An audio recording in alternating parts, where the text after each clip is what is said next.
Msindaze huku njoni basi wafunze kutengeza matobosha. Msiseme kila siku vitu vya chumvi.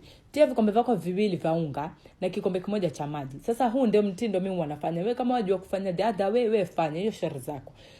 Changanya make sure umetoa mavumbo humo ndani, hakuna unaona? Alafu sasa ndio ubandika kwa moto. Sasa ukao ukijua unga wa ngano nao mpaka uwe na nguvu mundani ni mgumu kusonga huu more than hata simu ina afadhali. Make sure hakuna maji humo ndani, hakuna moisture. Wazungu wakwambia no moisture. Unaona? Uchanganye weke juu ya meza ukande kidogo tu. Hapa ndio una confirm kweli hamna mavumbo. Unaona? Alafu make sure sasa ufanye kazi rahisi, unauganya madonge. Kama utakanya madonge manne hiyo shauri zako. Uviringe kama nyoka. Najua nakukumbusha marafiki zako lakini fanya vile mimi ninapokuambia. Ukate vidogo, vipande vidogo, uvibonya hapo katikati. Sijui inasaidia nini lakini wewe bonya, fanya vile mimi ninapokuambia. Bonya uviweka kwa uteo ambao unaunga, unaona? Alafu ushamaliza usiache kando kama vile ex wako alivyokuacha.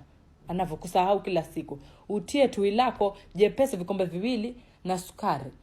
Uache itokote. Maana kishaanza kutokota, wewe tia matobosha yako humo ndani. Uache wewe atokote kisha tokota. Kama unataka kutia tui zito, wewe tia. Hiyo shauri zako. Wewe kama una pesa wewe tia. Tia zabibu zako, hizi zabibu nilipewa na jirani yangu. Ndio uache ipoe. Hii kitu hailiwi moto. Wewe enda kule moto uje useme ulalamike useme si mzuri. Pacha ipoe ule baridi.